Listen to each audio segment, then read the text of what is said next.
Luckily, I have enough sick time. I'm getting regular pay, but I can't go with this forever.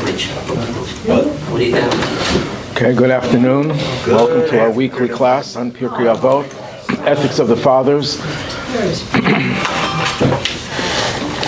Before we begin, I'd like to recite a psalm for the merit of all those in Israel, the Holy Land, soldiers. Is it in here? Yeah, the hostages. Oh, okay. God should protect them and bring them home after the defeat of the evil. We're going to say the Psalm 121. If you look in the Siddur, it's on page 187. 187. Near the bottom. Shir l'malais esa einai el haharim me'ayin yava yezri Ezri me'im adinai eisei shamayim va'aretz Al yitein l'meit raglecha al yonim shemrecha Hinei layonim v'layishan shemer Yisroel Adinai shemrecha Adinai tzilcha yadim inecha Yaim Hashemesh layakeka v'yareich b'layla Adinai yishmarcha mikol ra Yishmar es nafshecha Adonai yishmar tzeischa uveyecha me'ata v'yadaylam. A song of ascents. I lift my eyes to the mountains. From where will my help come? My help will come from the Lord, maker of heaven and earth. He will not let your foot falter. Your guardian does not slumber. Indeed, the guardian of Israel neither slumbers nor sleeps. The Lord is your guardian. The Lord is your protective shade at your right hand. The sun will not harm you by day, nor the moon by night. The Lord will guard you from all evil. He will guard your soul. The Lord will guard your going and your coming from now and for all time. Amen. Today we're going to be doing the second paragraph on the page. This is actually chapter 5 of Ethics of the Fathers, Mishnah 12. And the preceding Mishnah, the first one on the page, spoke about 4 different kinds of temperaments. And regarding anger, people who become angry very easily, people are appeased easily, and so on and so forth. We understand what the purpose of that statement and why it's included in this tractate called Pirkei Avos, Ethics of the Fathers. It's about ethics. It's about how to behave. And it speaks about how one should deal with anger, among other things. So that's going to raise a question about the next paragraph, which is the one we're going to focus on today. The next paragraph begins, there are 4 types of disciples, 4 types of students. The first one is quick to comprehend, someone who picks up the information quickly, but quick to forget. When you think you're being mentioned here, raise your hand. No, I'm only kidding. Well, a person who's quick to comprehend. I do want to say something. Yes. You say raise your hand. I think we possess all of the above. At different times. The anger also forgets. I think someone who comprehends can forget. I think it's all of the above. Okay, it's all of the above. Perhaps that's an interesting insight. I think you're right about it. Like in the Seder, we have the 4 sons, the wise, the wicked one, the simple one, the one who can't even ask questions. You know what? We're all of those 4 at different times. So the same thing could be true over here. But this is talking about, it seems, the way that some students are better than others in some areas. That's for sure. And some are quick to comprehend, number 1, but quick to forget. So the author over here says right away, his gain disappears in his loss, which simply means that what did he gain by being quick to comprehend, because he loses it as easily. There's no point in him comprehending because he's going to lose it all. That's number 1. That's student number 1. Student number 2, slow to comprehend, takes a long time until they grasp the subject, and slow to forget, but they don't forget very easily. They retain it. Well, in that case, his loss disappears in his gain. That means the gain outweighs the loss. And whatever you lost because you had a hard time grasping, that loss is no longer there because you retain what you finally grasped. It just takes a while. That takes a while, yes. The third student, quick to comprehend, very snappy, picks up the information immediately, doesn't have to struggle, doesn't have to repeat, and the subject doesn't have to be repeated, and slow to forget and retains it. Don't forget. Now, this person is a wise person. Now, in some versions, it has a different ending.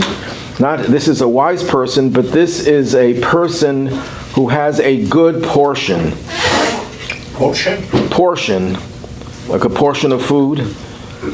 Wow. His portion, I'll soon explain what that means. His portion is a good portion.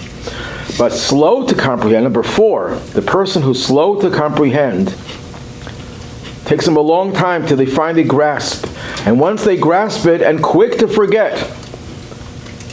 So they're losers on both sides. It takes them a long time till they finally say, yes, I understand, I finally understand. 10 minutes later, you ask them what they understood. I don't remember. Well, that is an evil portion. That's a bad translation. It's not evil. It's a bad portion. The difference between evil and bad. Bad means something that doesn't work the way it's supposed to work. Yeah.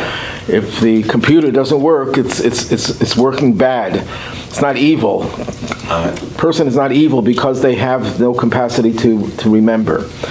So my question here is, and it's not my question, question asked by commentators, Ethics of the Fathers is about ethics. It's about proper behavior. It's about how to be a mensch, how to be a decent human being.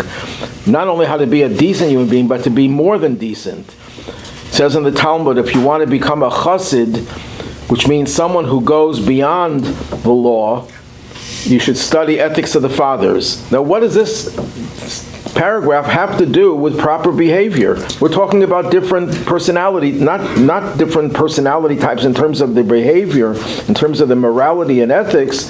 We're talking about people, about their intellectual capacity. Yeah. So why is this even included over here?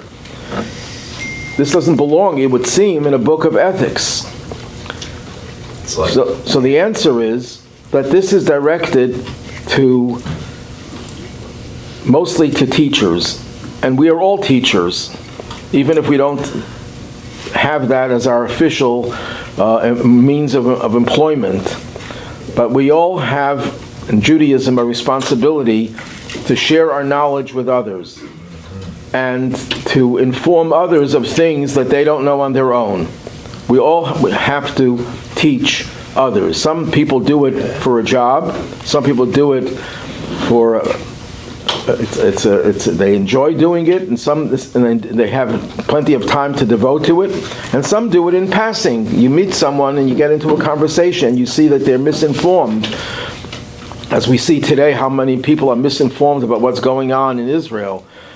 So there are some people who they don't want to learn because they have made up their minds already, and they support the evil, and they can't be made to think straight. But most people, decent people, are willing to hear, so you have an obligation to teach them. And there are different levels of students. So here the message is that if you are a teacher, you have to recognize that not all students were created equal. Not all people are capable of grasping things the same way. And in terms of grasping, remembering as well. And a teacher can't just say, look, my job here, and I heard teachers say this, unfortunately, they come into the classroom and they don't even look at the students, they just give over their class, and some of the students are sleeping, some with their eyes closed, some with their eyes open, and some are fooling around, or playing, or on their phone, if they allowed phones in the classroom, or on their computers. I know when I taught in UB, some students had their computers, and I thought they were taking notes, but based on their ability to retain the information, they were not listening. They were just doing whatever they were doing on the computer. The teacher has a responsibility to gauge the capacity of the student, the level of the student, what the student's gifts are, what the student's deficits are, and respond accordingly. So, the first category over here is the student that's quick to comprehend. So that's a very positive quality. Someone who's bright and sharp and picks up the information right away. So the teacher would say, I don't have to worry about this guy. This guy is very smart, and they're going to pick up the information quickly, and I don't have to focus on them. No, a bad conclusion, the wrong conclusion. Because some people who pick up things quickly could also forget them quickly. Why does that happen? Very often, sometimes it could happen because certain people have certain talents, but they're missing other talents. That could happen, but very often, I know this from experience, people who pick things up quickly and they forget quickly, that's a sign that what they picked up initially was very superficial. They grasped at it. Oh, I understand. I know. You always have in every classroom you have a kid who'll say, "I understand. You don't have to tell me. I know what you're going to say." And very often, they don't really know what you're talking about. They think they know. There's a certain amount of arrogance over there on their part, but they're very superficial. They just grasp it. Even if they grasp it somewhat, they grasp it superficially. And when you grasp something superficially, it's harder to remember. Because part of memory, there are some people who have photographic memories. They just read something once and they memorize. They have no need for any effort. But very often, most normal people don't have that type of memory. Memory is based on many factors. One factor is if you truly understand and grasp the material, you understand what you're being taught, you get to the real core of what you're being taught, it's something you'll remember. If it's something, I had a teacher, very phenomenal memory. He was one of the people who would memorize the Rebbe's talks. The Rebbe would sometimes speak for 6 hours, and then the next day another few hours, a total of, let's say, of 12 hours, and then the day after he would just rattle off the 12 hours of what the Rebbe said. That's the kind of memory he had. So everyone thought that he had a photographic memory, that he could just memorize things. And he said, I have a good memory. He wasn't using false humility. I have a good memory, but you know why I remember everything? Because I'm totally into absorbing everything that I hear. My life revolves around what I'm going to be hearing from the Rebbe.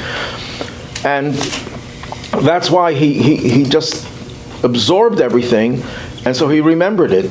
But there are people who have good memories, but they don't. But they only remember what they really are into. If they're not into something, they will not remember it. There are people who could rattle off pages of a text, and if you ask them, to remember their wife's anniversary, they'll say, "I can't remember it. I forgot." Yeah, that's. Usually it's the wife's and their own anniversary as well. They usually go together.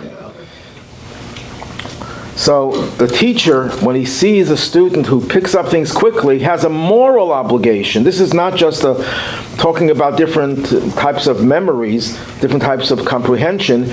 The teacher has a moral obligation to make sure that the student's quick grasping of the subject is not because the student is superficial, but the student is really into the subject. And if the teacher sees that he's not into it, the teacher has to encourage the student to be into the subject. So that's the first category. Quick to comprehend and quick to forget. That means the challenge is that you have to try to get them to realize that just because you picked up things quickly, you're not guaranteed to remember it. You have to work on memory. How do you encourage someone to memorize things? So there are several ways. Number one, as I just mentioned, you have to have an interest in the subject. Yeah. If you're interested in learning how to play a song on the violin, let's say, do you know anyone who knows how to play violin here? Oh, Max is here. Sometimes. If you want to teach someone how to memorize a song, they have to really enjoy the song. Same goes with cello. Yeah. All right. And for any other instrument. If you're not into it, you're just doing it half-heartedly, you're not going to remember it. So you have to encourage the person to really put their soul, their heart and soul into it, not just their mind. Okay. That's technique number one. Technique number two, and that's probably the most often cited technique, is review, repetition. You have to keep on reviewing over and over again. Yep. There's a tradition, I don't know if it's true or not, but there's a tradition that is a certain plant that if you eat it, you get a perfect memory. And the plant was known in Hebrew as balzar. Balzar. And one of the great commentators on the Talmud writes in one of his comments that, and it's a rhyme in Hebrew, Chazar, Chazar, Ve'al titztarech lebalzar. Chazar means review, and you won't need balzar. Because apparently I think it says that the people who take that balzar get perfect memories, but they also lose their eyesight. Ooh. They don't need their vision anymore. They remember everything. Oh, that's no good. So if you want to have a good memory without losing your eyesight, just review, repetition. Just do it over and over again, because there's really no substitute for that. Because even people who have good memories do fade. But if you keep on reviewing, you do not forget. There's a third element also to memory. Sometimes the loss of memory could come from physiological reasons. Yeah. When you get older, there are two things that happen when you get older. I forgot what they are. But sometimes just getting older weakens your memory. There are things, illness, God forbid, could weaken a person's memory. Those are common reasons. But there's also a spiritual reason. The loss of memory, especially of holy things, comes from the desensitization process of your animal soul. We all have, as I mentioned many times, a godly soul and an animal soul.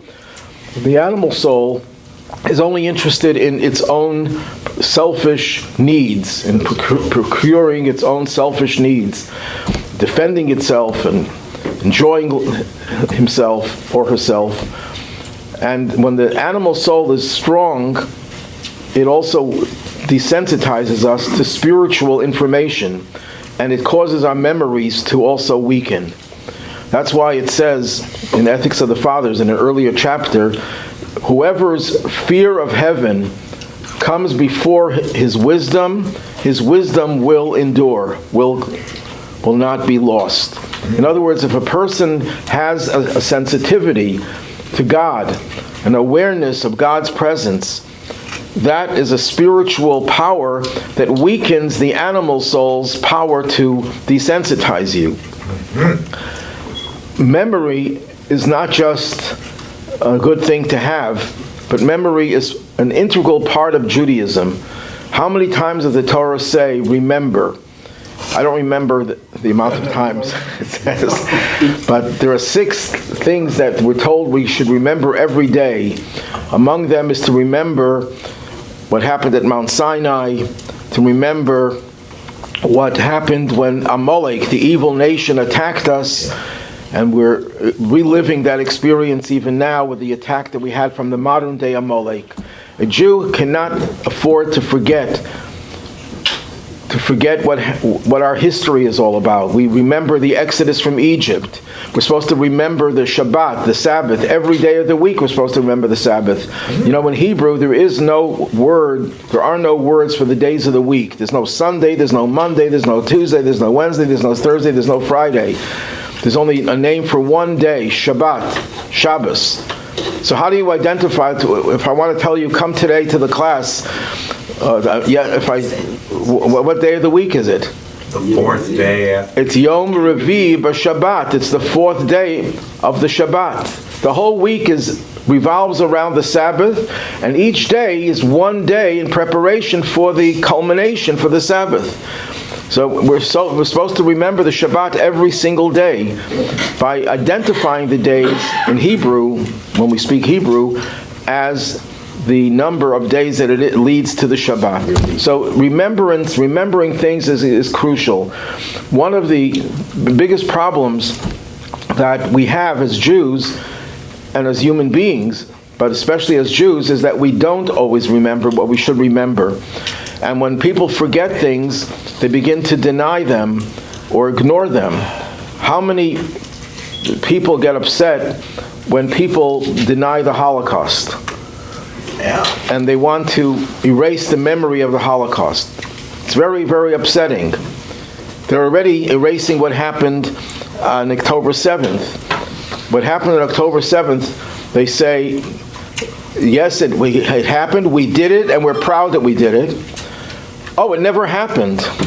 Or, it happened, but you Israelis did it. Oh, so you brought it on yourself. Right, those are the three responses so far. There'll probably be a few more responses as time goes on. You have newspaper in Israel who feed those kind of things to the goyim. Right, That's how. there are all sorts of crazies, but people want us to forget events. When you forget them, then they can be repeated if they're negative. If you forget positive events, you don't have an identity. If people deny the Holocaust, that's terrible. But there are Jews who deny that the Torah was given at Mount Sinai, that we ever received the Torah, that there was ever a Beit HaMikdash, a holy temple built in Jerusalem. They forget our whole history. If you forget your history, then you have no defense. You can't just claim Israel is ours. Why? Because the UN gave it to us. The UN giveth and the UN taketh.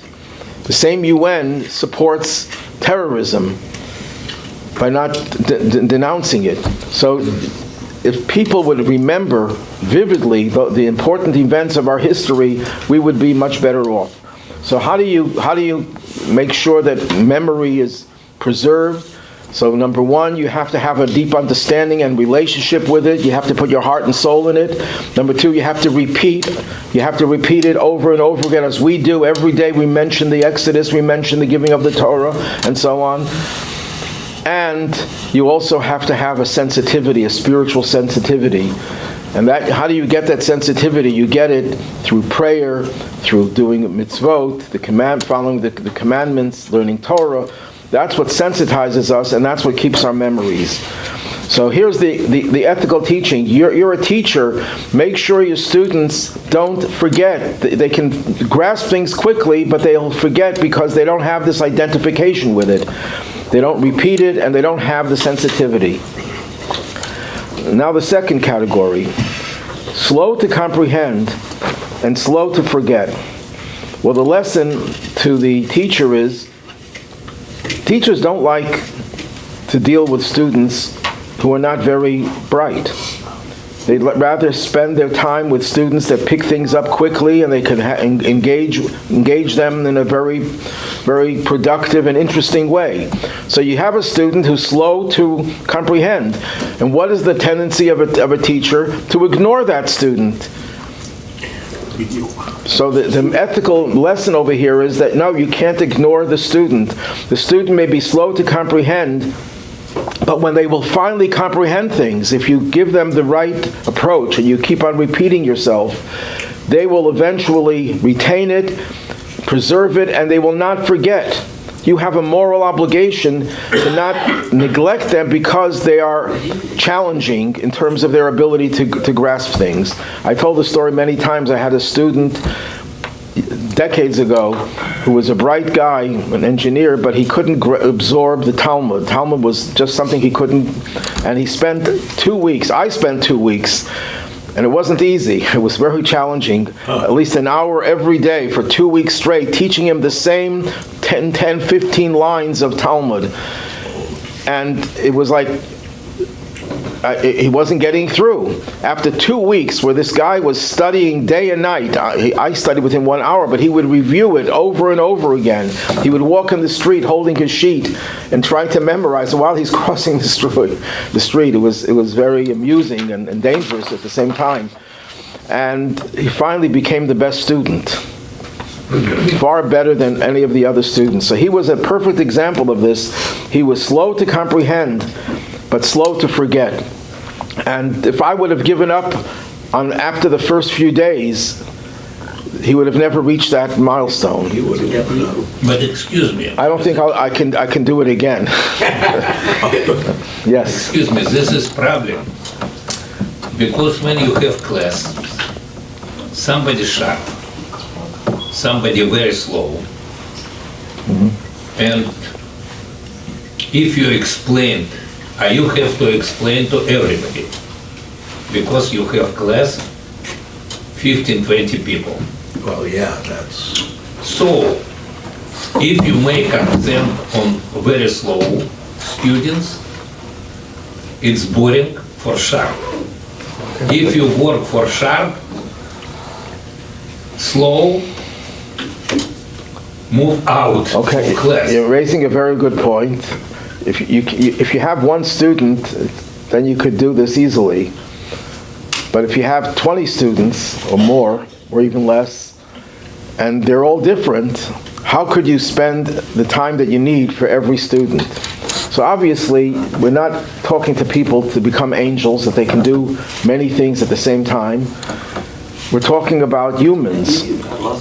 So if you see that a student needs more time, needs more repetition, and if you do it at the expense of the other students, it won't be good either. You find someone, you get an assistant, you recommend getting to the parents getting a tutor, you volunteer to teach them privately. I mean, there are other ways. But the teacher has to show the concern and not just say, well, this kid is a hardship, I'll just neglect him because I have to spend time with the rest of the class. The teacher has a responsibility to cater to the needs of every student. I know teachers that say, I'm just here to teach the class. I follow whatever it says to teach, and I'm a good teacher. I know how to explain things very well. And my job is not to make the student want to learn. That's not my job. Well, then you shouldn't be having that job. That is your job. That is the job of a teacher. That's an ethical requirement, not just a job description. So you're right about that. You can't do it personally, but you have to find ways of getting that student the help that the student needs. Now, the third category, quick to comprehend and slow to forget. He is a wise man. Doesn't say he's a good person. It doesn't make you good because you're brilliant and you're quick to comprehend and you're slow to forget. But there's another, and slow to comprehend and quick to forget. The poor kid is just incapable of remembering anything and grasping anything. This is a bad portion. Okay, and in the other version, it has the other one, the third category also. This is a good portion. A portion means something that you were allotted, something that you were given, which means it doesn't make you a better person because you're smart. It doesn't make you a worse person because you're not smart. This is all given to you by God. You were born with certain capabilities. You were born with a capability to do certain things. Some people are born with an artistic potential. Some people are born with certain qualities that are genetic, that are hereditary. And you can't just go around saying, I am better than you because I have this quality that you don't have. We only measure a person's goodness or evil based on their moral decisions. If you are brilliant and you don't use your mind to do the good that you can do with your mind, that's evil. Mm-hmm. Then you're an evil person. If you are not very smart, but you do whatever you can do to be a good person, you are a good person. You are a righteous person. Your talents are not what determine who you are. It's what you do with your talents that determines who you are. It says before we are born, the angel in charge of us declares whether you're going to be smart or not smart, you're going to be rich or poor, strong or weak. And everything about you is predetermined. You have the potential for all those things. The one thing that the angel does not declare, are you going to be a righteous person, a good person, or a bad person? That's not determined before you're born. That is totally up to the individual to make the choices to be good or evil. So that's why when it talks, yes? If it's predetermined, you're going to be rich, you're going to be poor, why bother do anything? I mean, if it's all determined from upstairs, since you were born, why bother? Why should I study? Why should I work hard? If everything is determined for me already? Okay, that's a good question. And one answer to it, there are several answers. One answer to it is that God gives you certain potential. He wants you to use it. And if you don't use it, it remains in a potential state. Yeah. You win the lottery, but you never go to cash in your ticket. I bought a winning ticket. I won $100 million, but I keep it in my pocket because I don't want anyone to take my ticket. It's worth $100 million. And meanwhile, you didn't have, you couldn't take advantage of the $100 million. God wants us to do our part. Yes. He wants us to do our part in receiving that wealth, if we're entitled to wealth. You have to do your part. So that's why the Mishnah here says that in these last two categories, and I'm following the version that has the same expression for both, just because you're brilliant means you have a good portion, means the portion that you were allotted, everyone is allotted a portion of everything. The portion you were allotted, that you were given, is a very good one. It's good to have brilliance. And if a person doesn't have that brilliance, then that person has a bad portion. And why is that important to know? It's important to know that if you're brilliant, you shouldn't become arrogant, because it's not, you didn't become brilliant because of anything you did. God gifted you that brilliance. If you work on it and you go beyond what you were given, then you deserve credit for that, because that becomes your effort. But if it's just something that comes easily for you, there's nothing to brag about. I know people, again, I think I know people in every one of these categories, but I know people who are really brilliant. They hardly study. They would come to class, sporadically, once a week or twice a week for a short while, and they would just go through the material on their own, and they would know it better than everyone else, and they never studied. They didn't have to. They'd ace it. They'd ace it, right. On the other hand, there's some people that I personally know work very hard, strive so hard, and like you said in the beginning, God said, he's going to be smart, he's going to be not too smart, so you can try as hard as you can, right? And you're going to try to, study hard and try for exam and all that stuff, but because it was predetermined before that, you're going to be just okay, it's not really fair. One person, God said, oh, you're going to be the smartest guy, and the other guy, you're going right. to be Everyone is, we're all different, and we don't have to feel jealous that we're not as smart as someone else. Unless we have the ability to become smarter by effort, and we don't take the advantage of that, then that shows that we're not really serious. But God doesn't expect everyone to be just as smart as everyone else. Everyone has their potential, and everyone has to try to realize their potential.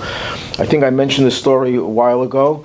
There was a chassid, a follower of the Alter Rebbe, of the first Chabad Rebbe, who was not very knowledgeable. He was simple, but he had such a desire to learn that he devoted his life to learning, and he became the greatest scholar in Hasidic philosophy. That even the most brilliant scholars would come to him for answers to questions they had. So that shows that a person could, with effort, could change their ability and they could become smart. But if someone can't, it's not, you shouldn't hold it against them.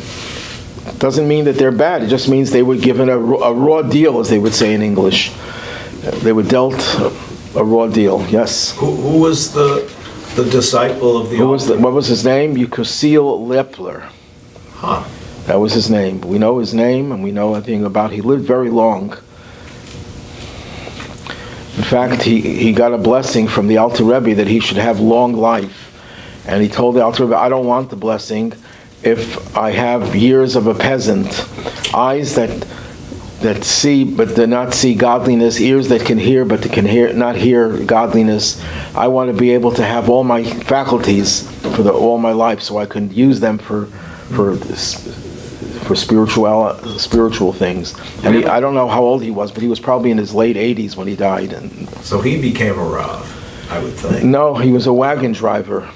But just He wasn't a rabbi at all. Huh. Very knowledgeable. Yeah. But not just knowledgeable, his depth of knowledge was astounding. And that's all through his own effort. Huh. Another commentator says that this Mishnah is not only talking about academics, teaching students, and students' ability to grasp and to remember. It's talking also about the spiritual message of hearing, because it doesn't say, it says there's quick to the Hebrew. See, in English, you don't get the real nuance over here.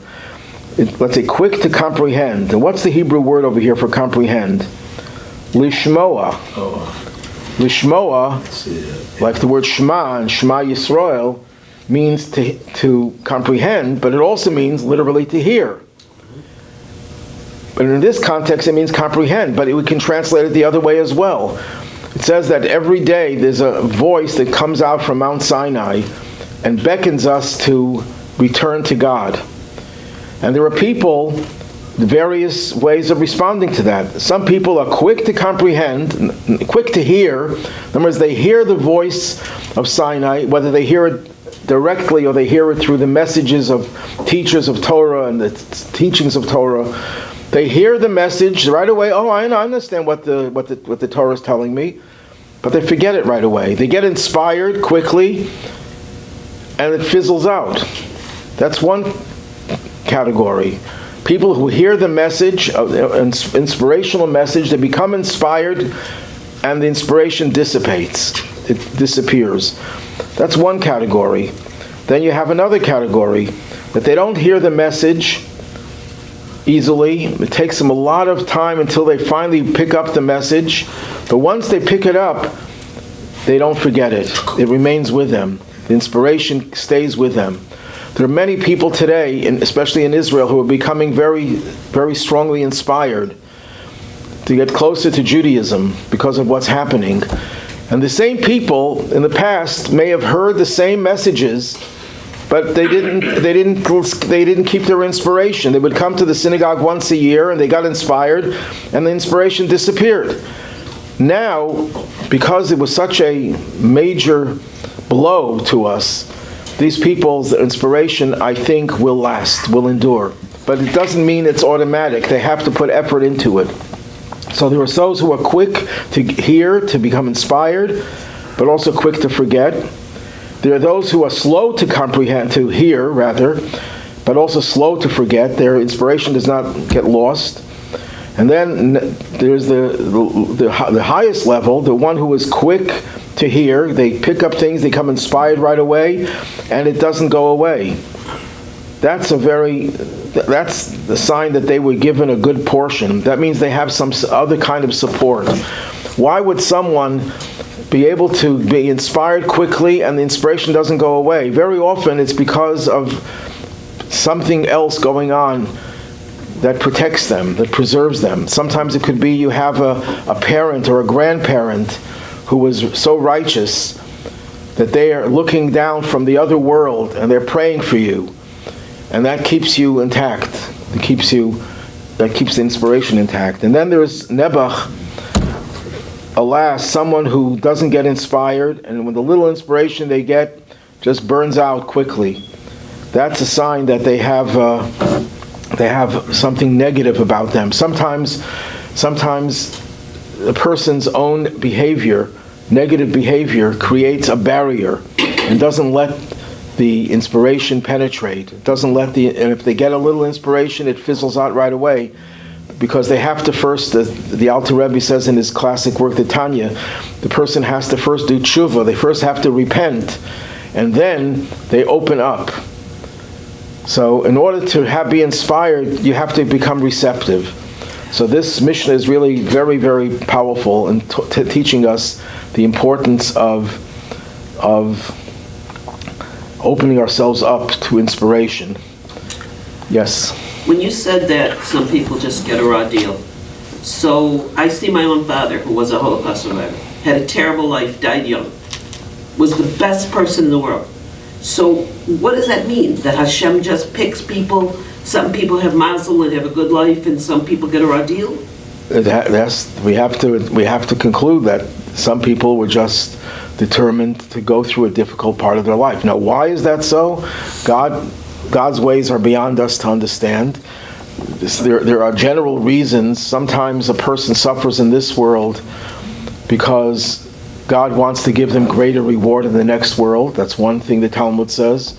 Sometimes a person was lacking in their behavior and their morals or whatever in an earlier incarnation, and the soul has to come down to correct that, to perfect that. And the second time they're down, they do accomplish that. So there could be many reasons, but one is not allowed to point to someone and say, this is why you're here and why you're suffering. That only a prophet could say. No one should ascribe reasons for why people suffer. We just know that there are people who God put in this world and had in mind that they are going to go through suffering. Yeah. And if someone will say, well, if it's God's will that X should suffer, why should I help that person? Because you don't know what God's will is until they're gone. And if you're the cause of them suffering, then you have committed a crime.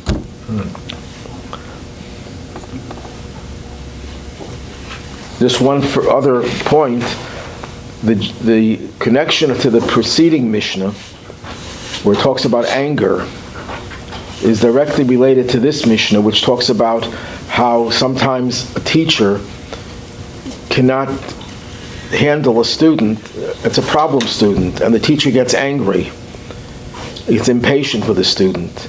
So the two things go together very often.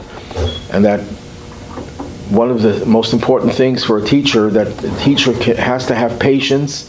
In the first chapter of Ethics of the Fathers, it said you have to be deliberate in judgment. A judge can't be just hasty in judging things without hearing the whole case, which happens often. The same thing with the teacher, who's really a judge as well. The teacher can't be hasty and just get upset and angry if the student doesn't fit the mold. The teacher has to be very patient. They should be. Okay, I'm. Not all teachers are the same, No, they're not all the They same. should be patient. I know one teacher who broke somebody's arm, okay, because the kids, made fun or joke. And He broke his arm. he broke his arm, yeah, and then, you know what?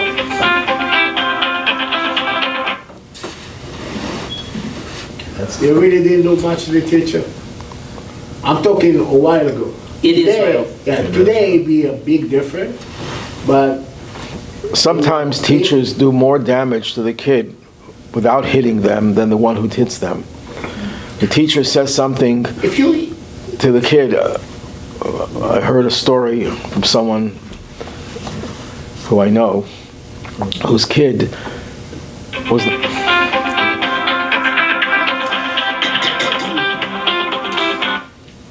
the kid was not doing well, and they finally got an 80 on the test. And the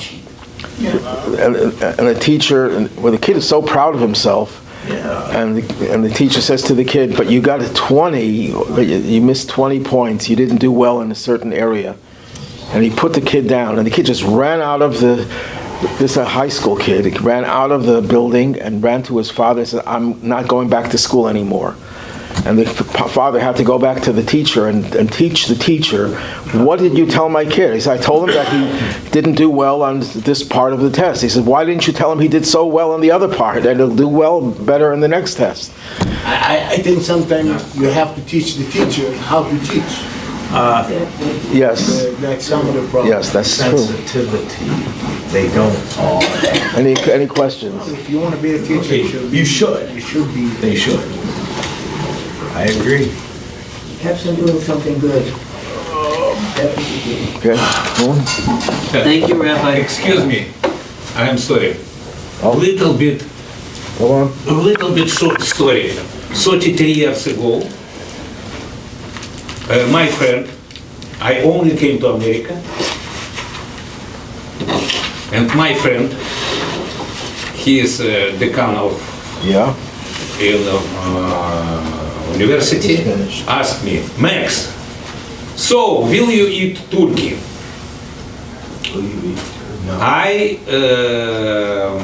I only came to America and I didn't know